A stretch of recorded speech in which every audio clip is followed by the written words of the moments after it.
Hi everyone. So a viewer was asking me recently, is it possible for an INFJ to not use any TI? And if so, what would that look like? So what I would say is that all INFJs are going to use TI to different degrees. It's not really possible to not use TI at all, but what you will get certainly is various degrees of TI use and TI proficiency. Right? So some INFJs are very TI proficient.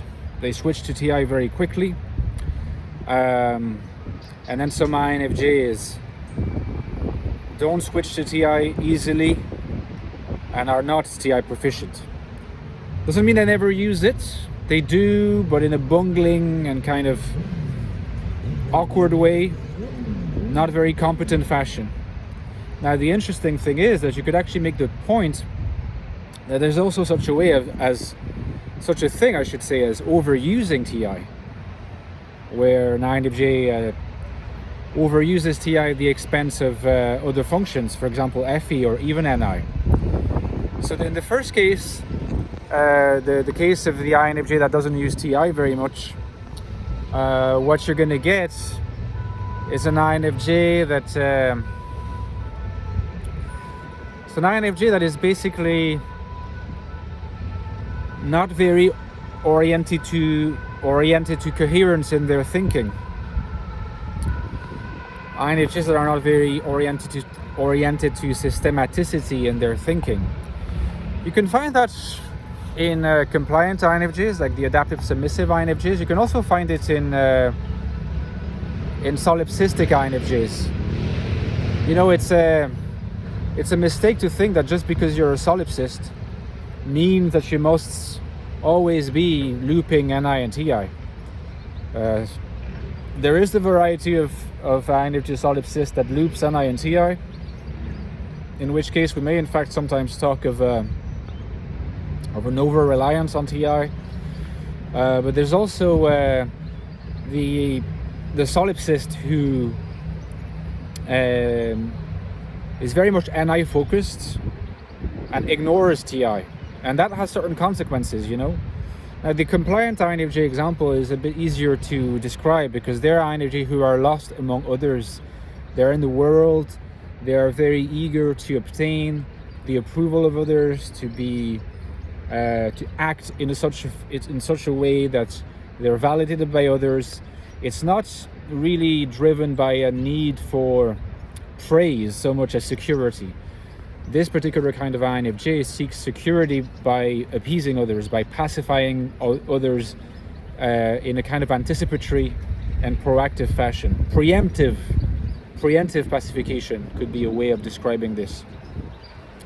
This kind of INFJ doesn't really use TI very much because TI is a function that sort of takes an introverted step back, considers the situation, and does consist at least in part, in developing a critical attitude toward the situation. Those INFJs tend to repress TI, again, all in the name of FE. They just repress their introverted functions in general. The TI devaluing solipsist is a very different kind of INFJ. You know, it's they're not devaluing TI because they want to fit in with other people in a very seamless fashion, but end up getting lost in the midst of others to some extent. The solipsist who devalues TI tends to get lost in the worlds of NI, right? So there's, on the one hand, you have an INFJ who's getting lost in the external world, and on the other hand, you have an INFJ who also doesn't want to take too much of an introspective distance, at least critical distance, and tends to get lost in their own NI worlds. Now, one of the symptoms of this kind of INFJ is that they tend to see connections everywhere between different regions of their NI. So they can come across as sort of overly mystical in some sense, like the mythological creativity is not balanced with this sense of critical distanciation that you need in order to keep the activity of NI sort of sufficiently tethered to reality that it actually has adaptive value, you know.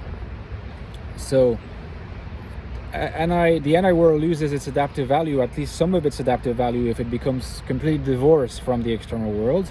And one way of achieving that, so to speak, is to not bring any kind of TI oversight to bear on it. And those solipsistic INFJs who, in a kind of unconscious desire to reunite with the mother, aim for complete merger with the NI worlds, tend to be solipsists that are really quite far gone. They're kind of off the deep end, and they're not really bringing FE to bear, of course, that's obvious, but they're also not bringing TI to bear.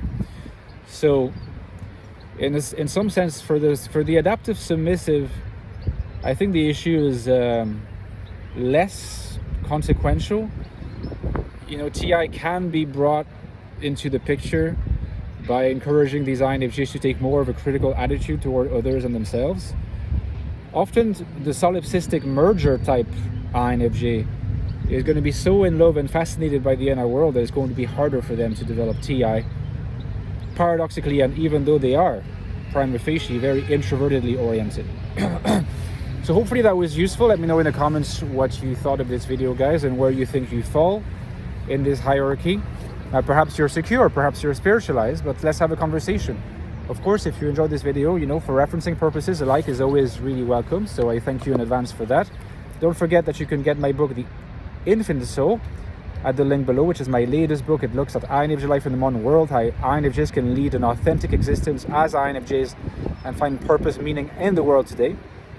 So the link is below, as well as the previous book, The Ecstatic Soul, which is a book that you might have heard of. It's still going strong. A new look at the INFJ personality. It looks at the inside of the INFJ mind, INFJ consciousness. What does it look like? It's his deepest look at the way an INFJ is, mentally speaking. So get it at the link below. And as usual, guys, if you could support me on Patreon, really massively helps with the channel, with me keeping it going in these difficult times. So consider donating via the link below to Patreon. You can access bonus content, bonus in-depth videos, talk to me directly, suggest topics for me to cover, and many other things. Okay, it's the live of my channel, and I thank you in advance. See you next time, guys. Bye bye.